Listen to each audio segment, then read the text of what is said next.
영웅이라는 말을 들으면 여러분 어떤 사람이 이렇게 떠오르십니까? 미션 임파서블의 탐 크루즈 같은 사람. 용감하고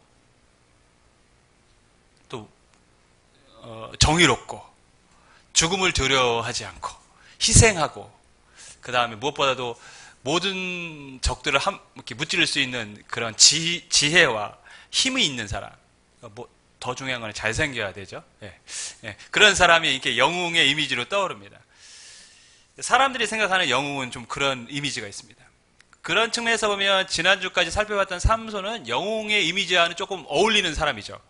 힘이 셌고 두려움이 없었고 블레셋 사람들을 한 방에 처음 무찔 수 있는 강력함도 있었고 죽기를 불사하고 블레셋 사람과 함께 이렇게 그들과 함께 전사를 죽는 것을 두려워하지 않았던 그런 인물이었습니다.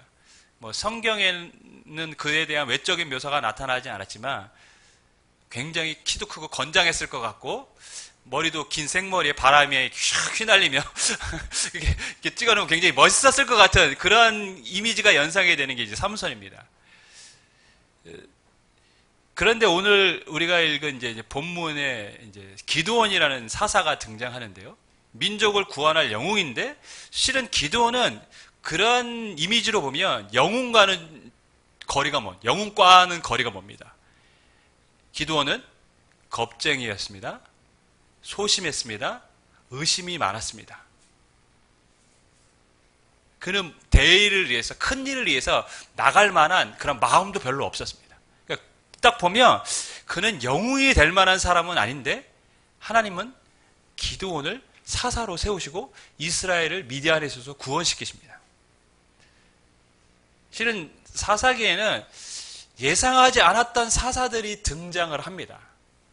거기에 하나님이 그들을 사용하신 이유들이 있습니다. 오늘 그 이유를 함께 살펴보도록 하겠습니다. 6장 1절 말씀 우리 함께 읽겠습니다. 시작.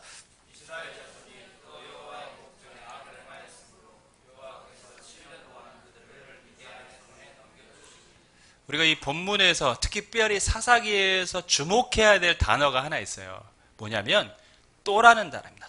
또 이스라엘 자손이 또 반복해서 여호와의 목전에 악을 행했다는 것입니다. 실은 이 기드온의 이야기에서부터 사사기의 시스템이 약간 어그러지기 시작합니다. 사사기 시스템이 어그러진 게 기드온 때, 그 다음 10장에서 삼손 때 좀 어그러집니다. 왜냐하면 이 기드온 때도 보면 하나님은 사사를 세우시기 전에 특별한 하나의 과정을 또 하나 만드셨어요. 그게 뭐냐면 우리가 읽은 본문에 보면 한 선지자를 보냅니다. 원래 부르짖으면 사사를 세워야 되는데 부르짖었는데 그 다음에 무슨 과정을 주셨냐면 선지자를 보내셨어요. 선지자를 보내서 무슨 말씀하셨냐면 이스라엘의 죄악을 책망하신 겁니다. 내가 이미 애굽에서 나올 때부터 아모리 사, 즉 가나안 사람의 신들을 두려워하지 말라, 그들을 섬기지 말라고 하지 않았느냐? 왜 그랬느냐? 책망을 하고 계십니다.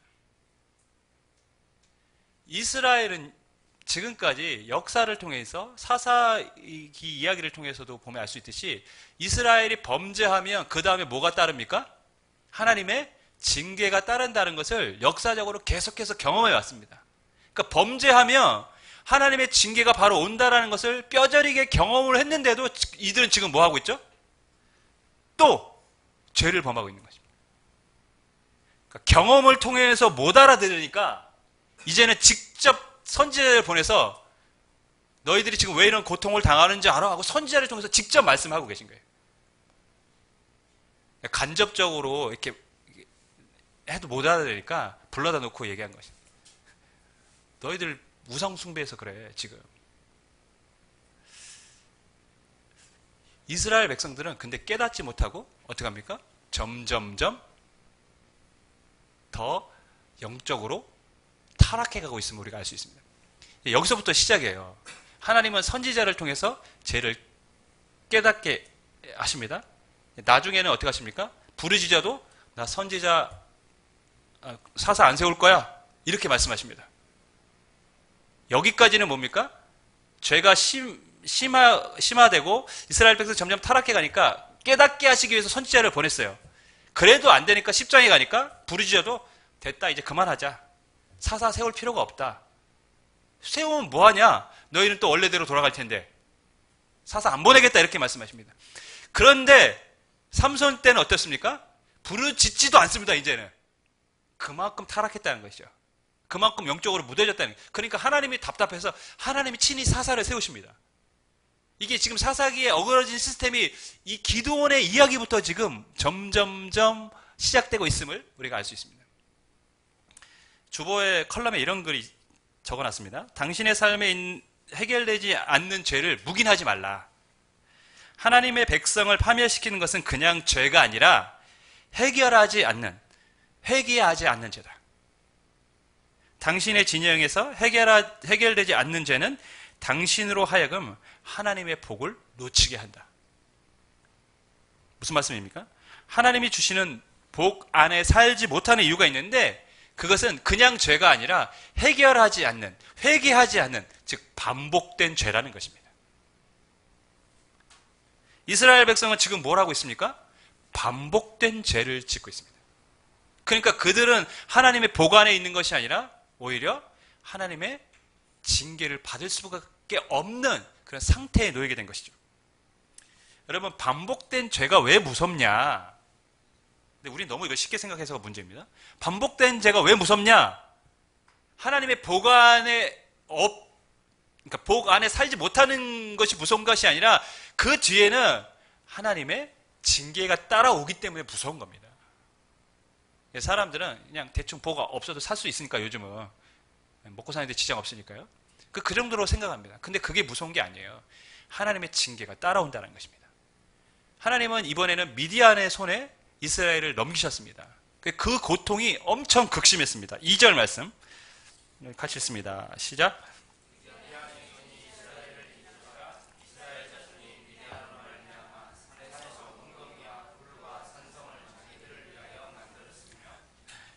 미디안 사람들이 육체적으로 엄청나게 괴롭히니까 그들을 피해갔습니다. 산에 올라가서 굴을 파고 삽니다. 그리고 산성을 짓습니다. 공격해오지 못하도록. 무서웠던 것이죠. 얼마나 무서웠으면 그렇게 했겠습니까? 마을에 살지 못하고 다 산에 올라가서 굴 파고 거기 숨어 사는 겁니다. 육체적 고통만 있었던 것이 아니라 경제적, 물질적으로도 엄청난 고통을 입었습니다. 4절 말씀 우리 같이 읽습니다. 시작.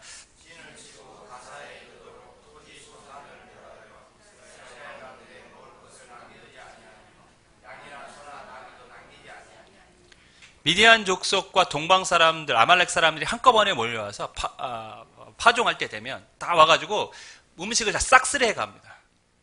그 음식만 싹쓸이한 것이 아니라 뭐 채소, 과일 뭐 이런 거 다 싹쓸이해 갑니다. 뿐만 아니라 가축까지 싹쓸이해 가요. 그러니까 이스라엘 백성들은 지금 산에서 숨어 사는데 먹을 것도 없는 거예요. 여러분, 산에서 숨어 사는데 얼마나 힘들겠습니까? 먹을 것도 없어요. 하나님은 이스라엘이 죄가 영적으로 타락이 심하면 심할수록 그 징계의 강도도 어떻습니까? 점점점 강해지고 있다는 사실을 우리는 알아야 됩니다. 죄가 왜 무서운지 아십니까? 반복된 죄가 무서운 것은 하나님의 무서운 징계가 뒤따르기 때문에 그렇습니다. 제가 이 금요일 날도 이런 비슷한 말씀을 드렸는데요. 우리 둘째, 인권을 존중하기 위해서 이름은 말하지 않겠습니다. 우리 둘째, 핸드폰 때문에 금요일 날도 혼이 났어요. 하지 말아야 되는데 몰래 했습니다. 그래서 제가 금요일 날 경고를 줬어요. 경고를 줬다고 제가 분명히 말씀드렸는데 너 핸드폰 뺐을 거야? 근데 토요일 날 또 그런 겁니다. 그래서 제가 진짜 뺏어버렸어요. 경고만 줬다가 뺏었어요.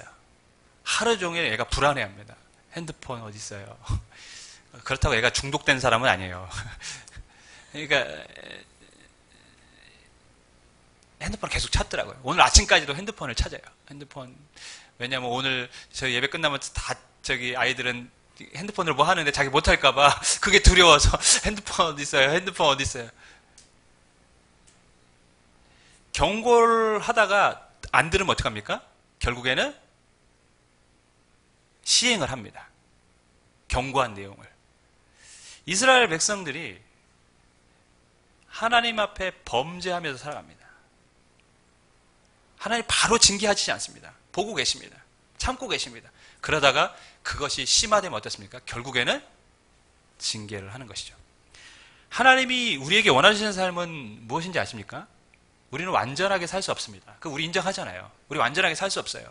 하나님 우리가 완전무결하게 살라고 말씀하시지 않습니다. 그래서 하나님은 우리에게 회개하라고 말씀하십니다.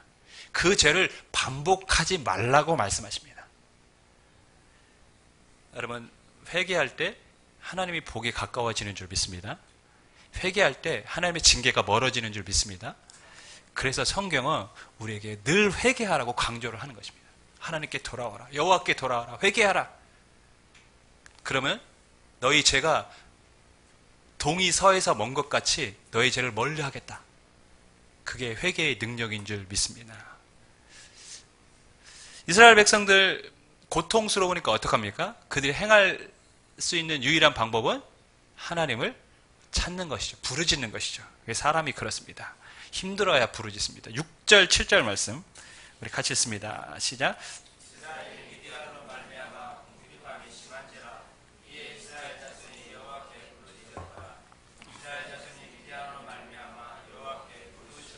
힘드니까 뭐합니까? 힘드니까 부르짖는 거예요. 무더웠습니다. 그래서 저는 거의 교회에서 살았어요. 너무 힘들어가지고 집은 너무 덥고 해서 교회에 살았습니다. 근데 우리 아이들까지 거의 여기서 살았어요. 며칠이 그렇게 지냈습니다. 근데 금요일 날쯤 집에 가는데 처음에는 우리 아이들은 막 캠핑 나온 것처럼 좋아해요. 교회 안에서 막 이렇게 노니까. 근데 금요일 날 가는데 우리 첫째가 몸이 왜 이렇게 피곤하죠? 그렇잖아요. 우리가 어디 피서를 가도 휴가를 갔다 와도 처음에는 좋지만 올 때 되면 막 몸 피곤하고 집에 딱 들어오면 뭐라고 얘기합니까? 아유, 역시 집이 편하고 이런 얘기 하잖아요. 여기서 막 처음에는 좋았는데, 시원하고 좋았는데 집에 쯤 되니까 너무 피곤한 거예요. 예, 하물며. 여러분, 이스라엘 백성이 산에서 굴을 파고 살았습니다. 그것도 7년을 살았습니다. 여러분, 힘들었을까요? 안 힘들었을까요? 당연히 힘들었겠죠. 산에서 굴 파고 7년을 살았는데 먹을 것도 없는데 그 산에서 먹을 것 찾아내라고 얼마나 힘들었겠습니까? 그렇게 7년을 살았다가 결국 하나님께 부르짖었습니다. 근데 저는 여기서 궁금한 게 있어요. 왜 7년 동안 견디다가 부르짖었을까? 그렇지 않습니까? 뭐 한 달 만이라도 부르짖어야 될 것 같은데 힘들면 7년 동안 압제를 받다가 부르짖었다고 성경은 기록을 하고 있습니다. 저는 여기 숨은 7년의 비밀이 있다고 생각합니다. 사람이 어려움이 생기면 어떡합니까? 사람이 어려움이 생기면요, 처음에는 그냥 스스로 견딥니다. 그래, 지나가겠지. 한번 해보자. 이겨보자. 근데 그게 길어지면 어떡합니까? 그게 길어지면 자기를 도와줄 수 있는 사람을 찾아요. 가장 가까운 사람을. 아니면 하소연할 수 있는 사람을 찾아요. 친구를 만난다든지 가장 내 이야기를 들어줄 수 있는 그 누군가를 찾아서 나 지금 이래서 너무 힘들다. 그래서 그 사람한테 위로를 받고 싶어 합니다. 그게 사람입니다. 이스라엘 백성들이 7년 동안 그럼 뭘 했겠습니까? 오늘 성경을 보면 이스라엘 백성들은 우상을 숭배했습니다. 가나안 땅에서 하나님을 섬긴 게 아니라 무엇을 섬겼습니까? 바알과 아세라를 섬겼습니다. 그러면 그들이 어려움이 있을 때 누구를 먼저 찾았을까요? 바알과 아세라를 찾았겠죠. 처음에는 견뎠겠죠. 지나가겠죠. 그 다음에 누구에게 도움을 청합니까? 바알과 아세라에게 도움을 청합니다. 도와주세요. 꿈쩍도 하지 않아요. 변화가 없습니다. 그러니까 나중에 누굴 찾습니까? 그제서야 여호와께 부르짖기 시작합니다. 왜 그럼 하나님을 제일 늦게 찾았을까요? 하나님을 평상시에 가까이 하지 않았거든요. 평상시에 하나님이 가까운 분이 아니에요. 하나님 먼 분이에요. 그들에게 지금 가까운 건 누굽니까? 바알과 아세라예요. 그러니까 가까운 사람 찾는 거예요. 자신들이 섬기는 가까운 신을 찾는 거예요. 신앙생활 하면서 어려움이 생길 때 먼저 하나님을 찾는 사람이 있다면 그 사람은 하나님과 가까운 사람입니다. 근데 하나님을 제일 늦게 찾는 사람은 하나님이 먼 사람이죠. 하나님을 가까이 찾는 게 가장 현명하고 하나님이 원하시는 신앙인인 줄 믿습니다. 그래서 우리는 하나님을 먼저 찾아야 됩니다.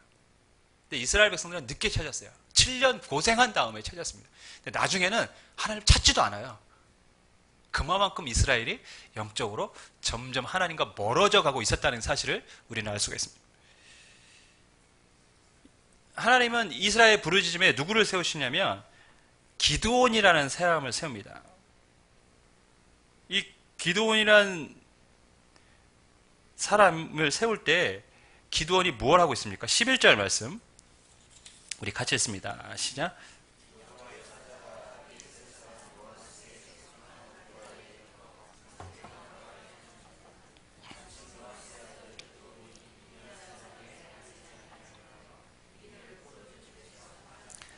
기드온은 하나님이 이스라엘을 미디안 손에서 구원하기 위해서 택하신 사람입니다. 민족의 영웅이 될 사람이에요. 근데 뭘 하고 있냐면 미를 타작하기 위해서 어디서 하고 있다고요? 포도주 틀에서 하고 있다고 성경은 기록하고 있습니다. 미디안 사람에게 알리지 않겠어. 미디안 사람이 보면 다 때리고 뺏어가니까 무서워서 포도주 틀, 돌로 둥그랗게 만들어서 밟아서 포도주 즙을 내는 그러한 포도주 틀입니다. 커봐야 얼마나 크겠습니까? 타작은 원래 어디서 하죠? 타작은 넓은 데서 이렇게 하는 게 타작입니다. 근데 미디안은 지금 어디서 합니까?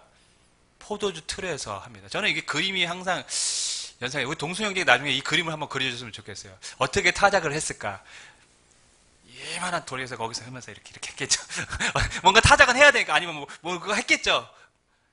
그러니까 기드온은 성경에 지금 어떤 사람으로 묘사를 하고 있습니까? 겁쟁이로 묘사를 하고 있습니다.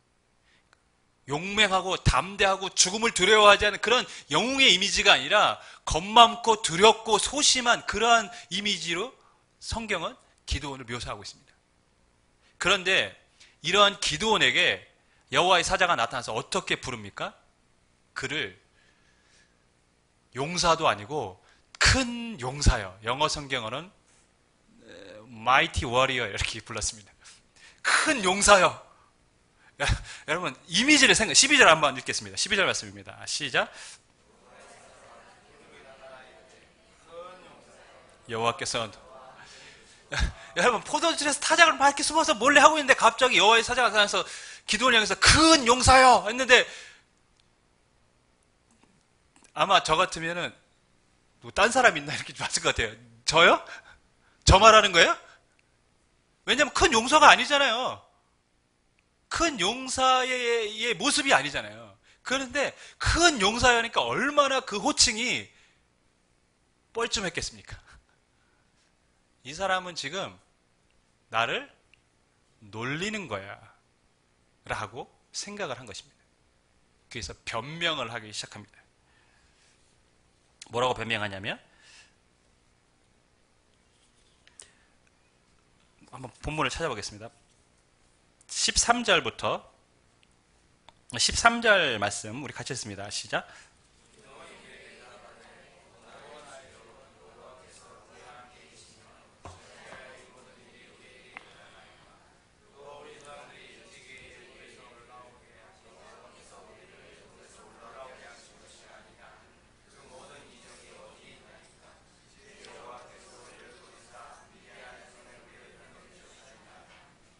무슨 말씀이냐면 여호와께서 우리와 함께 계신다면 지금 왜 우리가 이런 어려움을 겪습니까?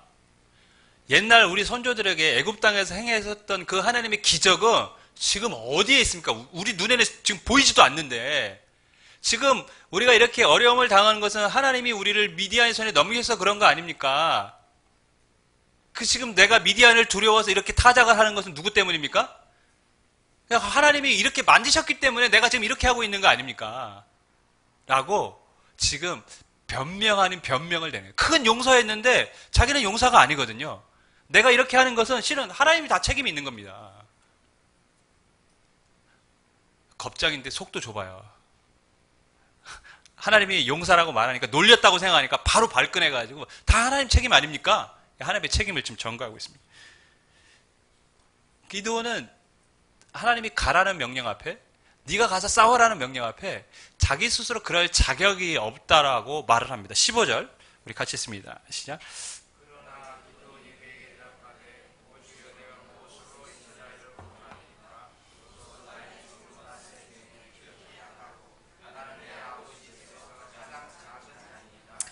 여호와의 사자가 가라, 너의 그 힘으로 이스라엘을 구원하라 하니까 두렵겠죠. 제가요? 저는 못 가요. 우리 집안 자체가, 원래 므낫세라는 지파 자체가 이스라엘 12지파에서 굉장히 약한 지파입니다. 므낫세가 약한 지파인데다가 거기다가 우리 가문은 그렇게 명문가도 아니에요. 뿐만 아니라 나는 우리 집에서도 가장 작은 자입니다. 내가 근데 어떻게 합니까? 가기 싫다는 거죠.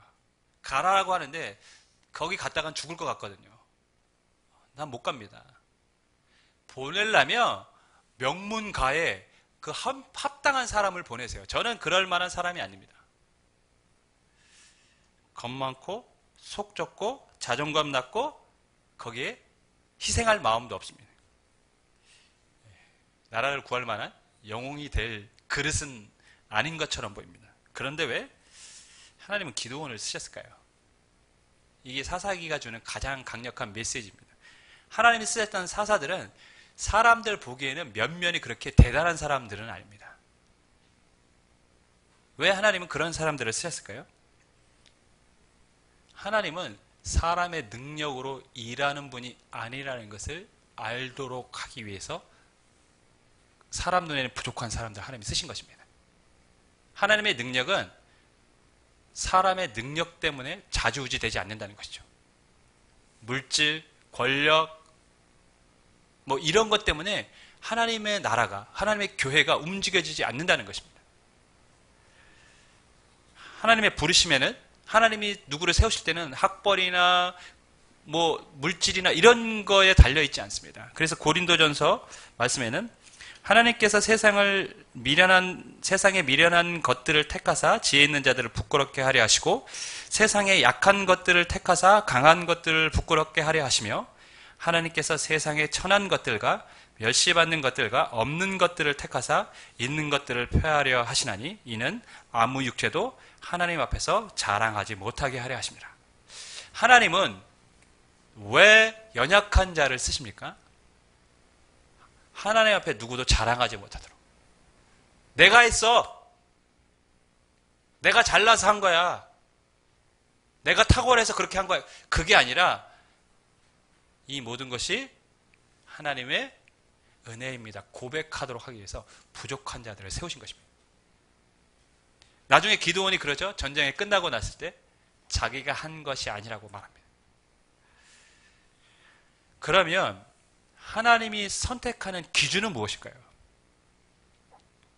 하나님 앞에 쓰임받는 가장 중요한 기준은 뭐냐? 그것은 하나님의 말씀에 순종하느냐 안 하느냐의 여부입니다.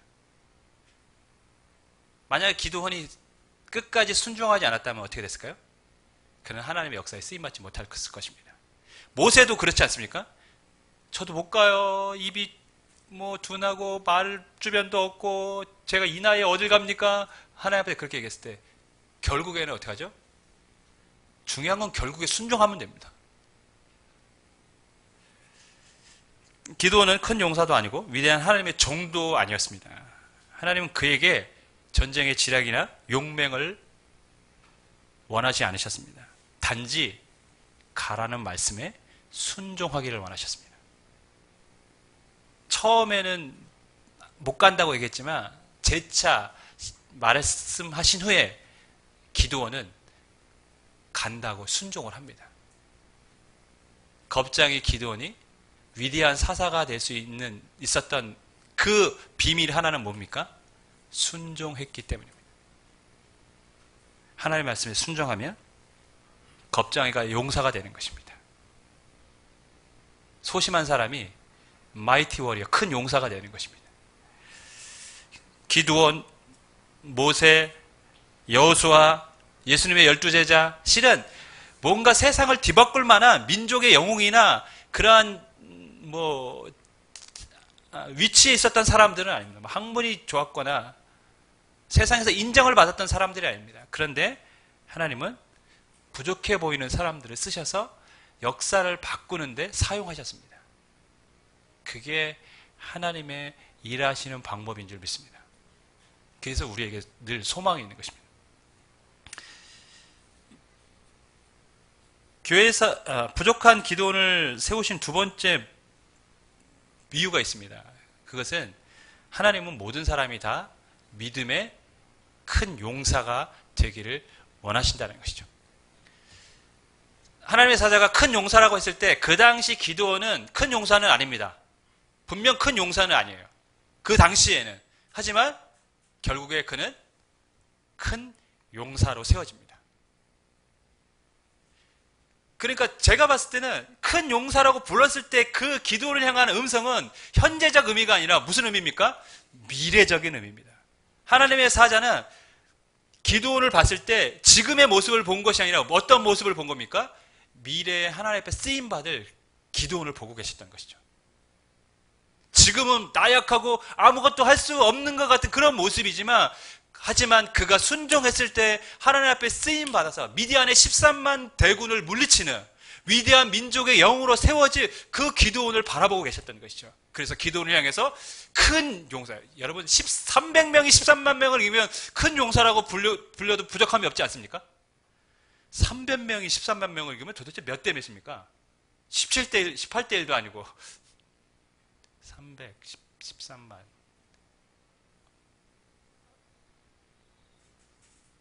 450대 1인가요? 아마 그 정도 되는 것 같아요. 엄청난 숫자입니다. 하나님은 우리의 현재만을 보고 계신 분이 아닙니다. 하나님은 우리의 미래를 보고 계시고 우리가 지금은 부족하지만 우리도 하나님 앞에 그렇게 큰 용사로 세워지기를 하나님 기대하고 계신다는 것이죠. 그래서 기드온을 들어서 사용하시고 그에게 이 포도주 틀에서 타닥하는 기드온을 향해서 어떻게 불렀을까요? 큰 용사여! 막 이랬을 것 같아요. 큰 용사여! 얼마나 웃겼을까요? 그 당시에. 하지만 그는 큰 용사가 됐습니다. 하나님은 지금의 우리의 모습이 아니라 더 나은 우리의 모습을 보고 계신 줄 믿습니다. 그 변화는 무엇으로 이루어집니까? 순종할 때 이루어지는 줄 믿습니다. 하나님은 우리에게 순종을 원하고 계십니다. 말씀을 맺습니다. 여러분, 이스라엘 백성이 어려움을 겪는 이유는 어디에 있습니까? 먼저는 반복된 죄 때문입니다. 여러분, 반복된 죄에 대한 두려움을 갖고 살아야 됩니다. 하나님은 우리에게 회개를 원하고 계신다는 것을 결코 잊어서는 안 됩니다. 두 번째, 이스라엘 백성들이 어려움을 겪는 이유는 능력 있는 사람이 없어서가 아닙니다. 하나님은 능력이 없어도 반드시 일하실 수 있습니다. 그들을 통해서 이스라엘을 구원할 수 있습니다. 그러니까 능력 없는 사람이 없어서 그들이 어려움을 겪는 것이 아니라 그들이 어려움을 겪는 이유는 하나님을 온전히 믿지 못하고 신뢰하지 못하고 순종하는 사람이 없었기 때문입니다. 순종하는 사람이 있고 하나님의 약속을 신뢰하는 사람이 있을 때마다 하나님은 이스라엘 백성을 이방 사람들을 통해서 구원하시고 그 땅에 평안을 주셨습니다. 주안에 사랑하는 여러분, 회개할 때 하나님의 복이 임하는 줄 믿습니다. 순종할 때 하나님의 사람으로 쓰임받는 큰 용사로 변화될 줄 믿습니다. 저와 여러분이 회개하고 또한 순종함으로 하나님의 기뻐하시는 큰 용사로 부르기에 부족함이 없는 사람으로 세워지기를 주님으로 간절히 축원하겠습니다. 기도하겠습니다.